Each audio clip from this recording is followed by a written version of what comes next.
Welcome to my YouTube channel. In this video, we will discuss about directive principles of estate policy, and at the end of this video, you will be able to get all the articles right from article 36 to 51. So let's start.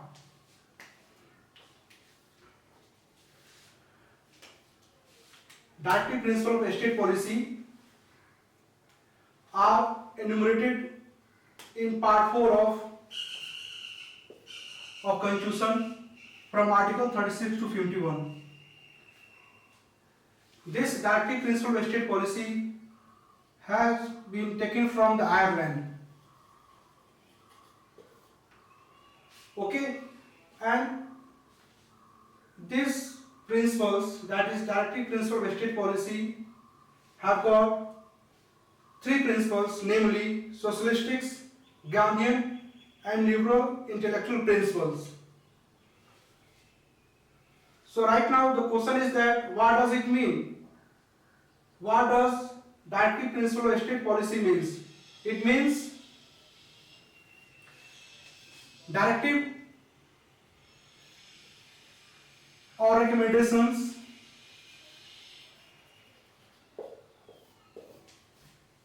have been given to the state through the Constitution that whenever there is enactment of policies act by their state legislature, then this principle should be taken into account and their executive body will execute the same. Now, moving further, I have made a mnemonics for you and right now reading it out. State ने non justiciable objective के द्वारा LRPESC और पंचायत वर्ग के द्वारा human condition को सुधार कर लिविंग वेज को बढ़ाया. Once again I am reading it out.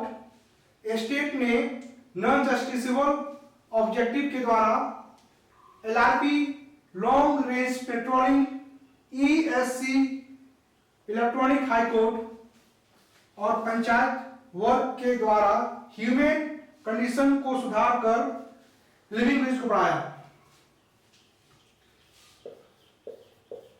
This is the article 36. It talks about states in which definition of states has been given. In article 37, it is said that directive principles of estate policy are non-justiciable. It means that it is not legally enforceable by court. Unlike, we know that in the fundamental rights,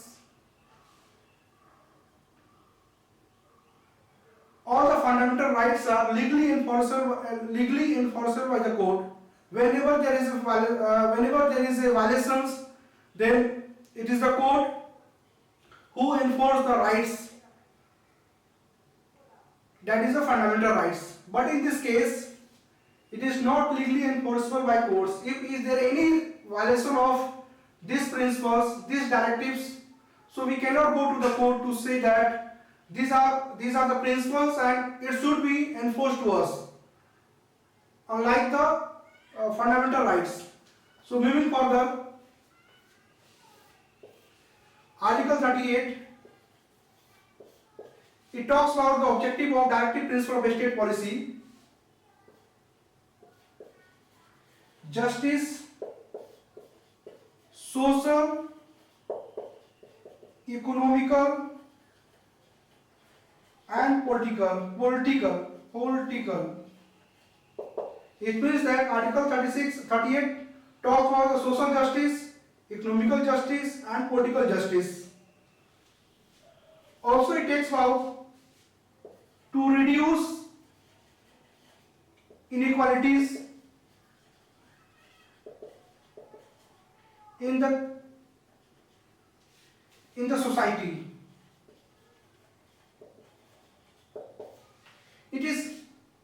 It has been added through the Constitutional Amendment Act 44, Constitutional Amendment Act 1978. Okay. Now coming to Article 39. In the Article 39, 6 principles have been given. Now this is the 39 subclause A, B, C, D, E and F.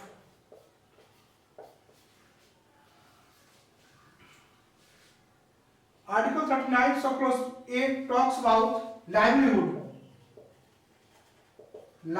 of people. A state should ensure about the livelihood of all the people of their states. B talks about resource, equitable distribution of resource to the people of society.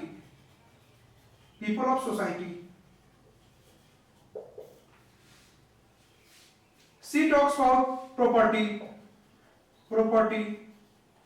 It means that there should be no concentration of property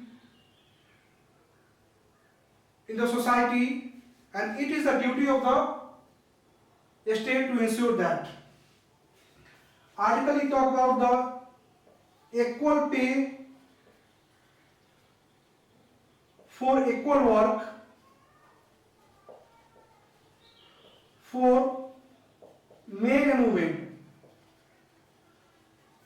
It means that for the same work there should be no any differentiation in terms of remuneration. Okay, so there should be equal pay for equal work, either it should be the men or women. Now it talks about the health improvement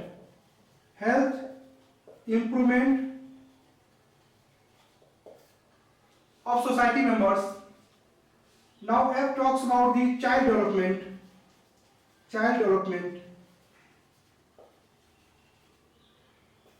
Now this 39F, it has been added through the 42nd Constitutional Amendment Act 1976.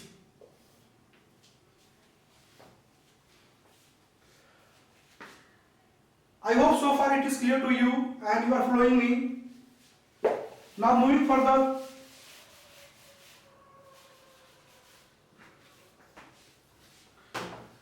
Article 40. It talks about the panchayat.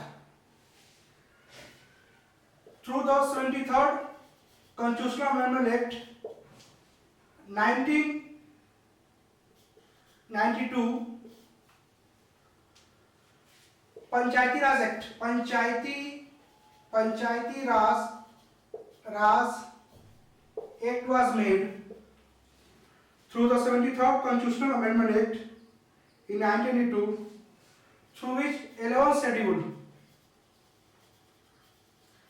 has been added to the Constitution. So right now it is the 11th schedule deals with the panchayat of the village. Now Article 41 deals with the right to work. It means that it is the responsibilities of the state to ensure that each and every people of the societies should get the job. Now moving further, Article 42. It talks about the humane condition.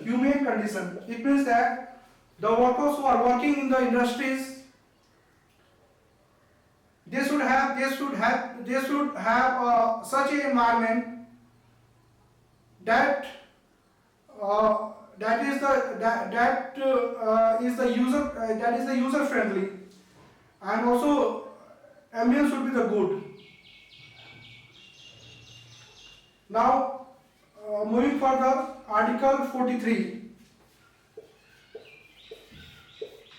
It talks about the living wage. What does it mean? Living wage means the workers, the people should have the bare minimum requirements, that is the food, shelter, clothing, and also except these bare minimum requirements, also they should be provided with the health, education, insurance.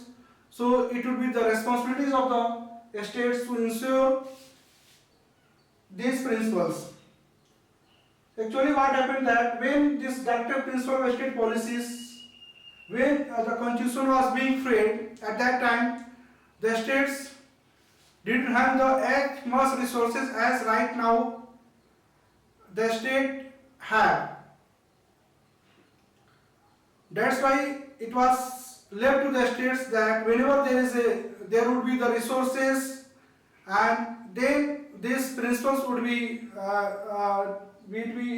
implemented by the states in proportion to their resources.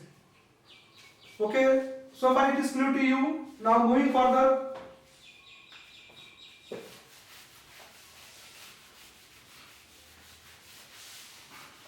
next mnemonic is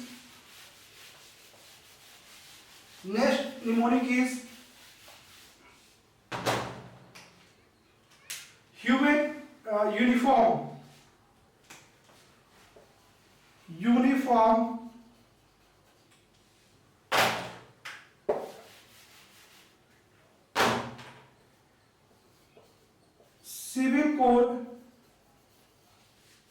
civil code में executive senior को home minister से सब instructor बनाया. Again I am reading it out.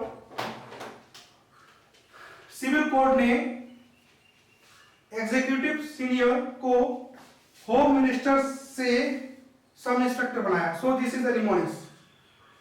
I have already covered the article from 36 to 43. Now article 44. Article 44 talks about the civil code. That is the uniform civil code. It means formulation of one law for India irrespective of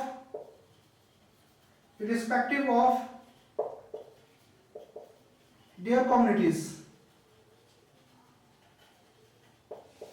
Because right now what is prevailing right now that the different communities, like the Hindu has the Hindu Marriage Act 1955, through which the marriages, divorce are governed.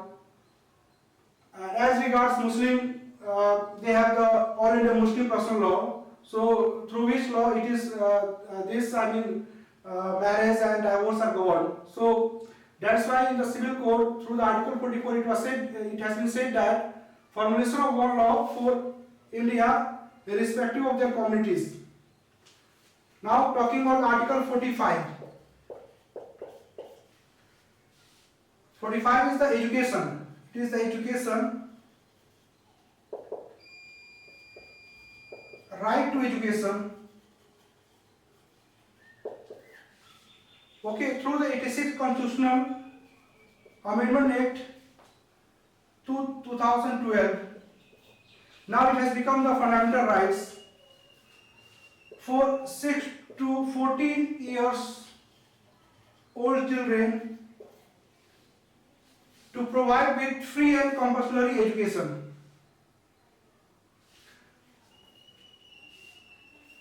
Now Article 46, it talks about the SC/ST promotion, that is the weaker sections.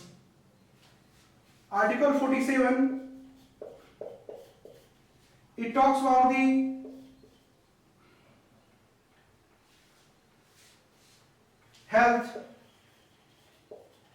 about the public health. And how the public health will be ensured? That it will be ensured through the providing the nutritious diets and by increasing their standard of living. Now Article 48, it talks about milch cow, that is animal husbandry, and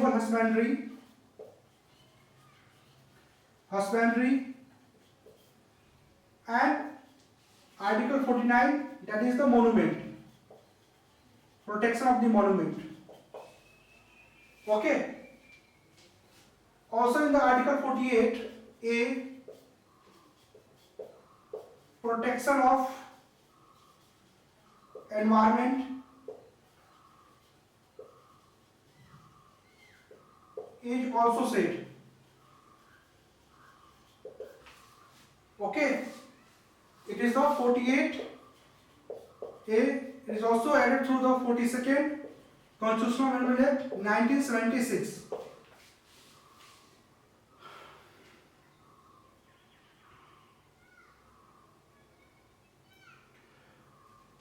Through the 42nd Constitutional Amendment Act 1970, which was done in the 1976, 4 principles were added.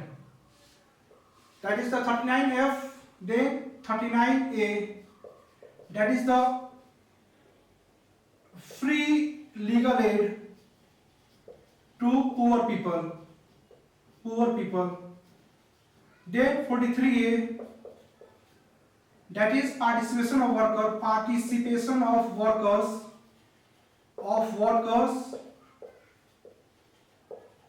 in management in industries. So it is very important. So how many principles have been added through the Article 42nd Constitutional Amendment Act 1976? 4 articles have been added. Subclause 39A, 39 subclause F, 39A, 43A and 48A. Now moving further, Article 50. Now it talks about the separation of judiciary from executive. It talks about separation of judiciary from executive. Now the last one is the 51 article. It talks about the international relation. So here the principles have been given. That is the guiding factors for the states and also for the courts, that how the international relation will be enhanced, how the peace and security will be ensured with the neighboring countries. So I hope all the articles right from 36 to 51 will be